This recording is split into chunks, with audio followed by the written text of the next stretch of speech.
if the finance minister said that, it is in the context we are all trying to speak on.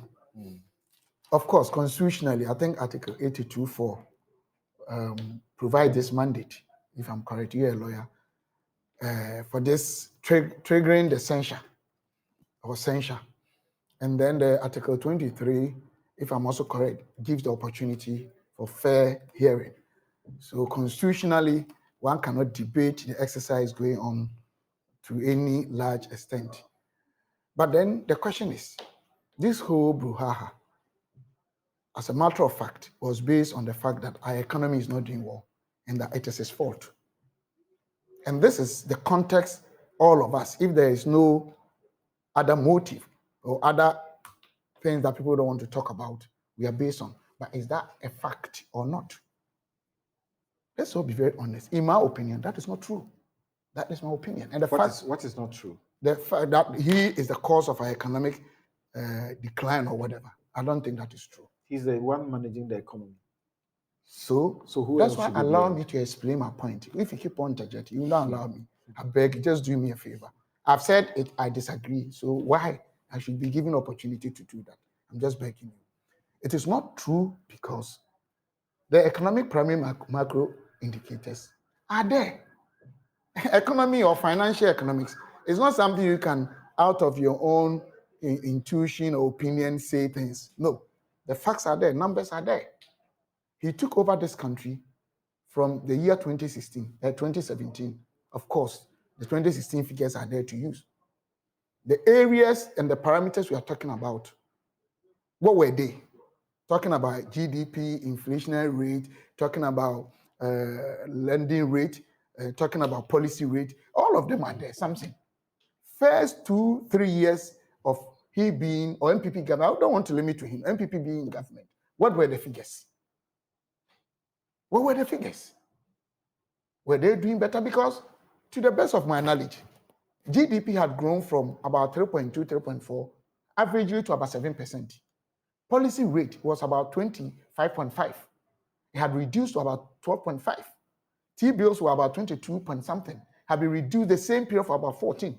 Reserve had been increased from about 5.8 to about 7.4, given about 4.3 months. All these were happening. Let's be very honest.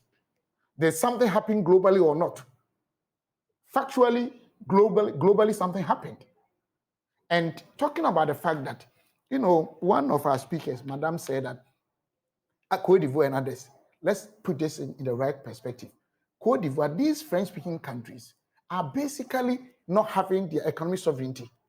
Everything is enshrined in France, French government. So it's a different thing when it comes to these parameters. Two, they have different outputs when it comes to outlays and expenditures. Are they doing the same free school, the same country? There are differences.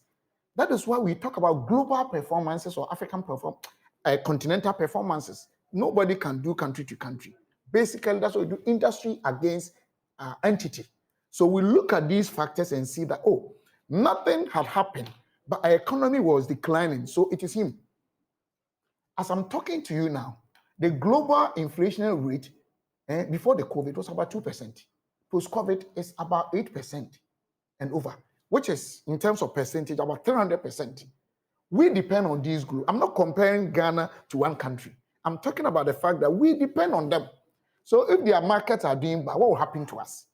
In any case, some of the even parameters we are talking about, based on which we say the money should go. Papa, policy rate even now, 24.5 is lower than 25.5 we inherited. GDP growth now is higher than we took over. Then when it comes to debt to GDP, any professional person should come and prove me wrong. What led to that situation? We have uncontrollable factors that you can't say that something is your fault.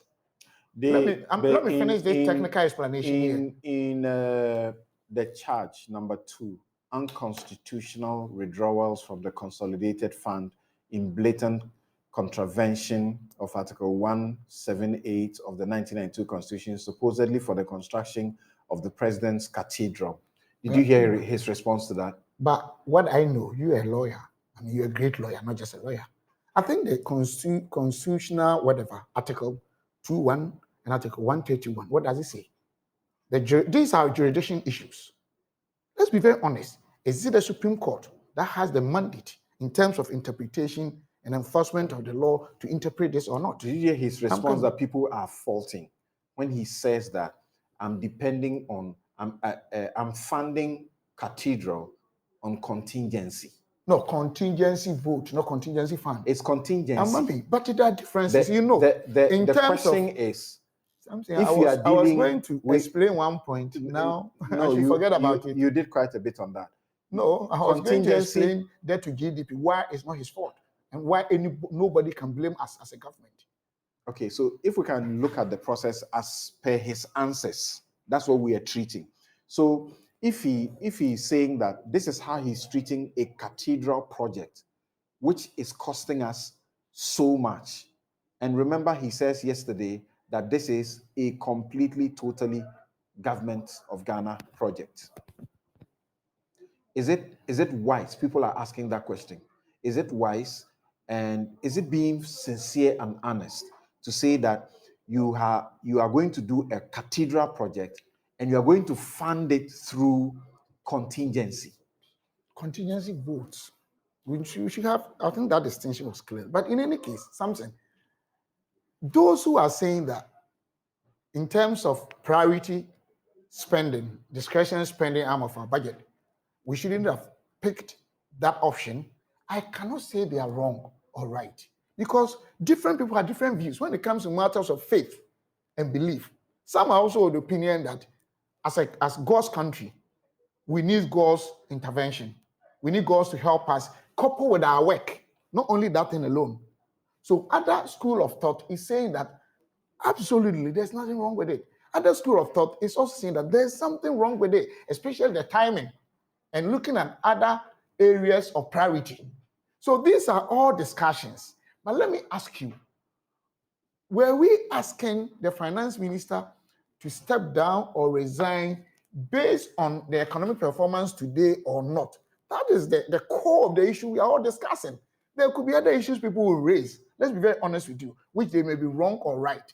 And I am saying that if it's the economy alone, then that would be very unfair. That is my opinion. It will be unfair because the parameters are clearly known.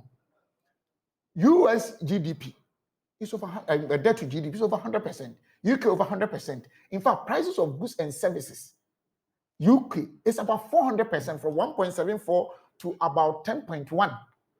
Talking about that, as I'm talking to you now, aviation sector, railway sector, postmaster sector, magistrates court sector in UK now, they've been on demonstration or they are still on demonstration. Prices of goods every week goes up. We depend on them. So let's accept this in this context. Then we can stick to specifics and say that, oh, this thing was done well, it could have been done right. So based on that, you should go off. But what I disagree is that people are saying that the economic hardship we're having today, and look, Samson, look at this factor. One of the things economically, my brother from the NDC are even quoting, is the exchange rate. Is that what we are talking about? Our government took over exchange rate of 4.2, up to 14%. In terms of percentage increases, 233. Those who are calling his head, they took over 1%. Sorry, one CD to a dollar. They left 4.2. The difference is about, in terms of percentage increase, 320. The point is, most of the things people are talking about, they are not wrong. But these are long-term rituals that we need to manage as a country. Yes. Okay, let me